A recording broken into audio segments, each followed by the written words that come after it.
60 ஆண்டு கால போராட்டம், பல 100 கோடி ரூபாய் செலவு. ஆனால் இன்றைக்கும் சென்னை கூவம் ஆறு ஏன் அப்படியே கழிவுநீராக இருக்கிறது? சிங்கப்பூர் சியோல் மாடலை கொண்டு கூவத்தின் தலையெழுத்தை மாற்ற முதல்வர் விஜய் தீட்டியிருக்கும் அந்த மாபெரும் திட்டம் என்ன?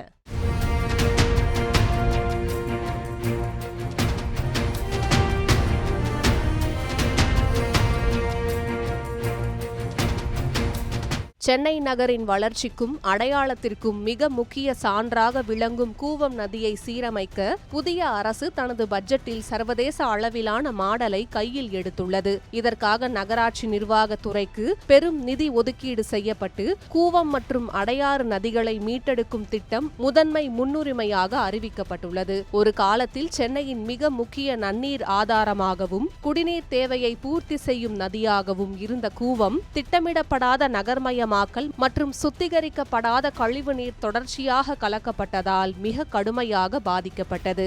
1967 அப்போதைய முதல்வர் அண்ணாதுரை காலத்தில் தொடங்கப்பட்ட முதல் கூவம் சீரமைப்பு திட்டம் முதல் 1990களின் வெளிநாட்டு வல்லுநர்கள் ஆய்வுகள், 2006 உருவாக்கப்பட்ட ஆற்று சீரமைப்பு அறக்கட்டளை மற்றும் 2019 நிதியுதவிகள் வரை கடந்த 6 தசாப்தங்களாக பல 100 கோடி ரூபாய்கள் ஒதுக்கப்பட்டும் கூவத்தின் நிலை மாறவே இல்லை என்பதுதான் கசப்பான உண்மை.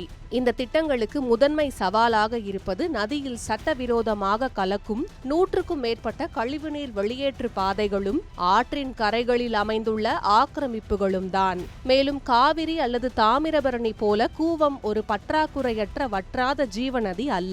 இது பருவமழையை மட்டுமே நம்பியிருக்கும் ஒரு பருவகால சிற்றாறு.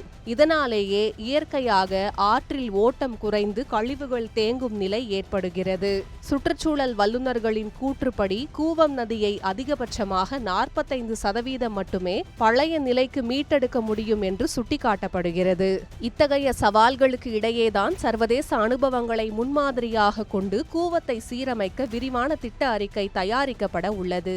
குறிப்பாக சிங்கப்பூர் அரசு 1977 முதல் 1987 வரை 10 ஆண்டுகள் தொடர் முயற்சிகள் மேற்கொண்டு கழிவுநீரை தடுத்து கலாங் பேசின் பகுதியை மீட்டெடுத்தது போலவும் தென்கொரிய தலைநகர் சியோலில் சாக்கடை கழிவுகளால் மூடி மறைக்கப்பட்டிருந்த சியோங் ஏசியான் நதியை $281 மில்லியன் செலவில் பூங்காவாக மாற்றியது போலவும் சென்னை கூவத்தையும் மாற்ற முதல்வர் விஜய் திட்டமிட்டுள்ளார். கூவம் நதியை சீரமைக்கும் முயற்சி 60 ஆண்டுகளை கடந்து நீட்டித்து வரும் நிலையில் தற்போதைய அரசு சர்வதேச டெண்டர்கள் மற்றும் நவீன தொழில்நுட்ப உத்திகள் மூலம் கூவம் சீரமைப்பில் புதிய மாற்றத்தை ஏற்படுத்த போவதாக கூறியுள்ளது. கடந்த 6 தசாப்தங்களாக தீர்க்க முடியாத கூவம் நதி பிரச்சனையை முதல்வர் விஜயின் இந்த புதிய சர்வதேச திட்டம் சாத்தியமாக்குமா, அல்லது இதுவும் முந்தைய அரசுகளின் வாக்குறுதிகளைப் போலவே வெறும் காகித அளவிலேயே எஞ்சிவிடுமா என்பதை நாம் பொறுத்திருந்துதான் பார்க்க வேண்டும்.